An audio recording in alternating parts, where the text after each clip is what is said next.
నీ సంకటములన్నిటినీ కుదుర్చువాడు, సమాధానం నుండి నీ సంకటములన్నిటినీ కుదుర్చువాడు. 3వ వాక్యం. ఇక్కడ చాలా జాగ్రత్త అండి. చాలా మంది అంటే ఇక్కడ పుట్టిన రోజు చాలా సంతోషం. ఎన్ని సంవత్సరాలు ఇప్పుడు? 9.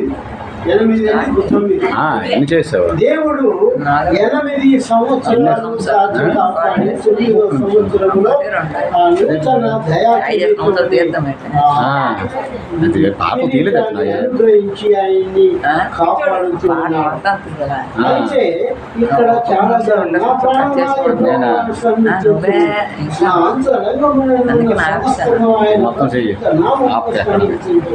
నా ప్రాణమాయకోవాన్ని స్మరించు, ఆయన చేసిన ఉపకారములలో దేనిని అంటే ఆయన పుట్టిన కాలం నుండి ఇప్పటి వరకు ఆయనకు ఎన్నో మేలు చేశాడు దేవుడు.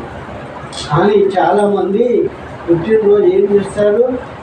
క్యాసెట్ వేసి రికార్డు డ్యాన్సులు పెడతారు, తింటారు, తాగుతారు, కానీ దేవుణ్ణి స్తుతించేవాడు చాలా తక్కువ. మన క్రైస్తవులు తప్ప మిగిలిన వాళ్ళు ఎవరు కూడా దేవుని స్తుతించరు, దేవుని ఆరాధించరు, ఆయన్ని మహిమపరచరు. 127వ కీర్తన చేయండి.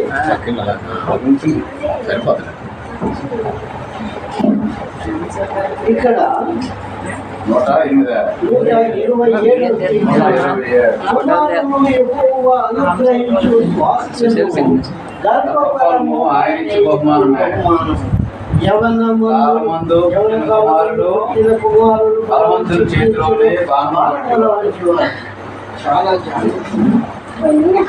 కుమారుడు అంటే తండ్రి సంపాదించిన ఆస్తికి వాళ్ళే. ఆడపిల్లలు ఎంతమంది ఉన్నా వాళ్ళకి ఇచ్చేదేదో ముందుగానే ఇచ్చి పంపిస్తారు, కానీ తల్లి దాన్ని సంపాదించిన ఆస్తికి వాళ్ళే ఖర్చులు, పిల్లలు మగ పిల్లలే. అయితే ఇక్కడ చాలా జాగ్రత్తగా గమనించండి. 139వ కీర్తన 16-17 వచనాలు. నేను పిండమునై ఉండగా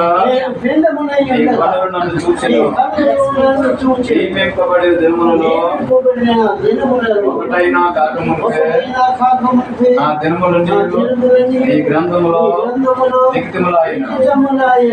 దేవా, ఈ తలంపులు నాకెంత ప్రియమైనది, వాటి మొత్తం ఎంత గొప్పది.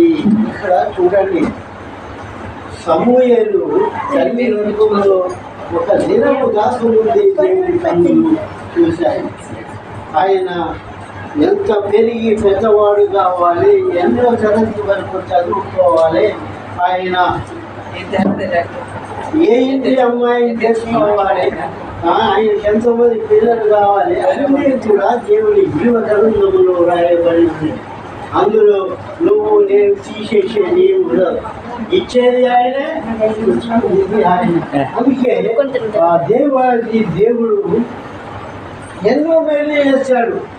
గత 8 సంవత్సరాలు కాపాడేందు 9వ సంవత్సరంలో దయాన్ని అనుభవించాడు. ఇంకా అనేక జన్మదిన మహోత్సవాలు జరుపుకునే అవకాశం దేవుడు తన కుమారులకు కుమార్తెలుగా ఇస్తూ ఉన్నాడు.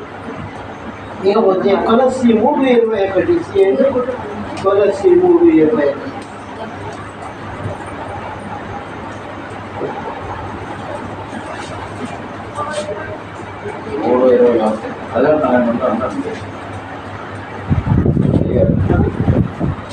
తండ్రులారా, మీ పిల్లల మనస్సు కృంగకుండునట్లు వారికి కోపము పుట్టింపకుడి.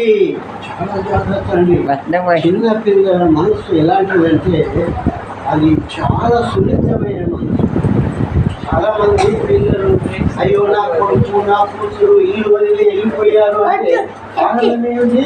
తండ్రి వారిని ప్రేమతో చూడాలి, అవసరాలు తీర్చాలి, వారిని కంటికి రెప్పలాగా కాపాడుకోవాలి.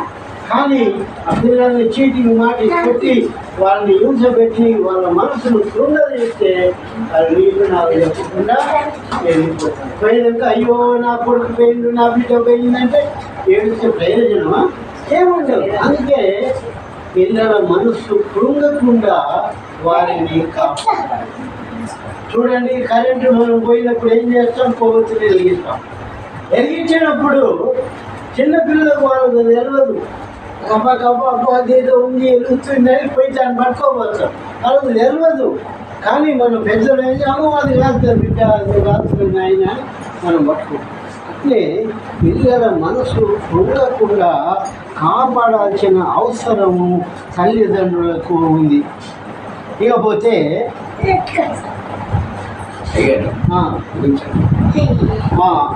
2 కొరింథీ పత్రిక 12:14.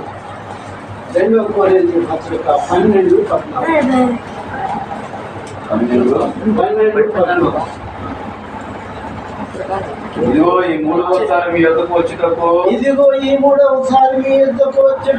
సిద్ధముగా ఉన్నాను. వచ్చినప్పుడు మీకు వారముగా ఉండను. మీ సొత్తును కాదు, మిమ్మునే కోరుచున్నాను. పిల్లలు తల్లిదండ్రుల కొరకు కాదు, తల్లిదండ్రులే పిల్లల కొరకు ఆస్తి కూర్చదగినది కదా. ఇక్కడ చాలా మంది పని చేస్తారు, తండ్రి కష్టపడతారు, పిల్లలు పోషిస్తారు. పిల్లల కొరకు ఆస్తి సంపాదించాలి. చాలా మంది ఉన్నారు, పిల్లలు ఉన్నారు, ఉంటారు. వాళ్ళ కొరకు మనం సంపాదించేది వాళ్ళ వాళ్ళు ఏం సంపాదించరు. పిల్లల అంటే కష్టపడి కొంత ఆస్తిని సంపాదించాలి. అలా ఉన్నప్పుడు వాళ్ళు ఏం చెప్తారు? వృద్ధాప్యం, మా అమ్మ నాయన నాకు ఆస్తి సంపాదించండు, ఈ ఇంటిని కొనిచ్చాడు, ఈ భూమిని కొనిచ్చాడు అని వాళ్ళు గొప్పగా చెప్పుకునే రీతిగా ఉండాలి. కానీ చాలామంది కొంతమంది పొట్టకు మా పట్టి కొద్ద కష్టం చేస్తారు, సంపాదిస్తారు. ఇటువంటి వచ్చేసరికి తాగి సమయాలని ఇంటికి కూరగాయలు కూడా తీస్తారు. పాపం ఆ ఇల్లాలు బాధ ఎవరు చెప్పుకుంటారు? అందుకే తల్లిదండ్రులు ఏం చేయాలి? పిల్లల కొరకు కొంత ఆస్తిని సమకూర్చి పెట్టాలి. ఎందుకంటే ఏ సమయం ఎప్పుడు ఏ వ్యాధి వస్తుందో, ఏ అవసరం వస్తుందో అని వాళ్ళ కొరకు మనము ఆస్తిని సంపాదించి పెట్టుకోవాలని దేవుని వాక్యం సెలవిస్తుంది. చెప్పబడిన ఈ వాక్యాన్ని దేవుడు దీవించి ఆశీర్వదించును గాక. ఆమేన్.